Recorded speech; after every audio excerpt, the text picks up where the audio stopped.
If a grain of wheat dies, it will produce much fruit. Do you mind turning it up just a tad? There you go. Thank you.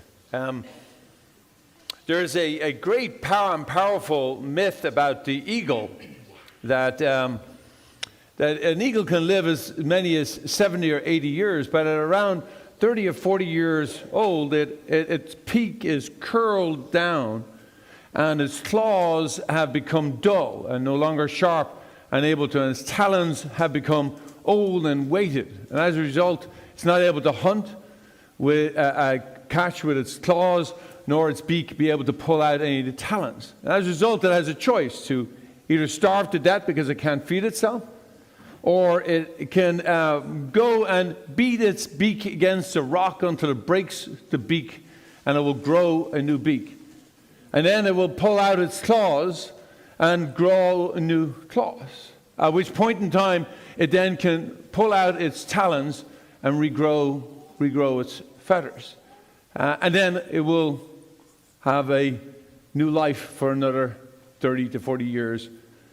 It's a powerful myth that explains that sometimes we have to die to our old ways and to embrace a new way in our life.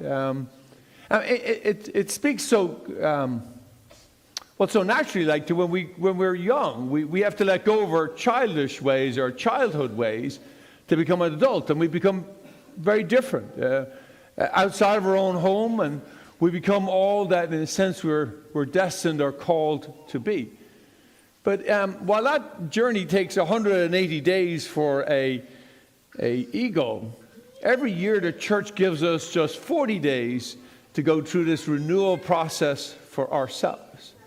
It too is one of which we self-elect to do it. Now, we don't want to break our head against the wall, although sometimes I do feel we do it. And I do feel like we need new claws, I must confess. But that's not, the purpose is we have to acknowledge what is it that we need to let go of. What is it that we need to shed so that something new can grow within us? What do we need to surrender to so that which the Lord can pull forth new growth out of us? I'm not sure what it is about the human condition, but at least my experience is the greatest growth comes from the most painful moments in our lives. Whether if that happens to us directly and self-inflicted, or whether it happens to somebody we love around us, or we lose somebody we love around us, that in the midst of that, surrendering to it, allowing it to transform us, we have tremendous new growth. Often, like, we don't want to have it happen, whatever that painful part of our life is, but because it has happened and we've submitted to it, surrendered to it, we have this tremendous growth, that we become somebody, well, that we would never have become had we not gone through that painful period in our life. I think it's true for all of us, not just for me, but that's certainly true for me. Some of the more painful parts of my life has caused the most greatest growth. I mean, you all know how I lost my brother Paul and how painful that was. But out of that has grown a new whole portion, sensitivity to those who suffer illness and loss. I mean, I always had it, but at a whole nother level, you get this level of sensitivity, of willingness to walk with somebody who has lost somebody. The question is, can we submit to this each and every Lent? That's the call of the church.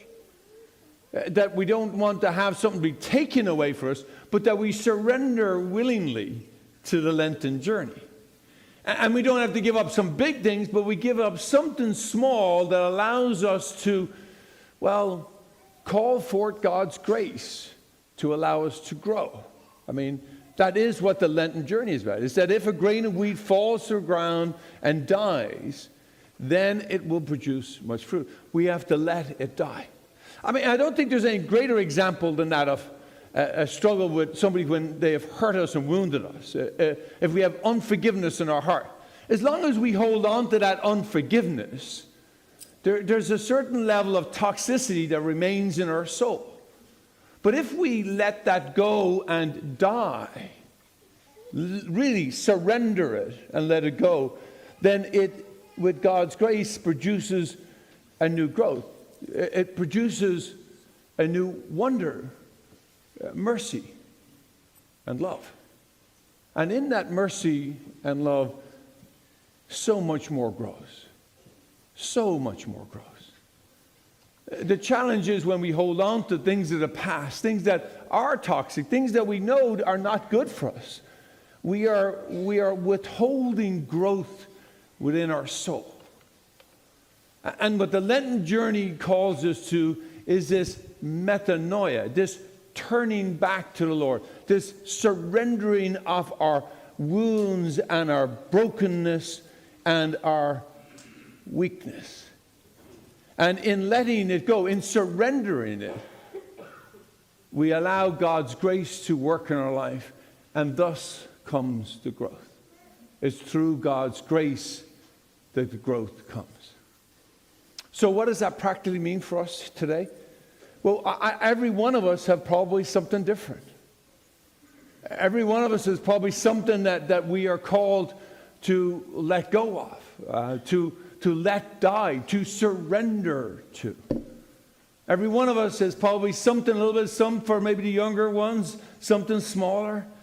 For us who are older, maybe it's something bigger, something heavier, something that we've been holding on to for some time. And we know inside of ourselves that it's toxic. It's not giving us life or growth. Now, again, it might be something that happened to us, or it might be something that we ourselves have done to ourselves or to others. The table calls us to leave it here. To leave it here and to allow God's grace to heal us and to bring forth new and fresh fruit.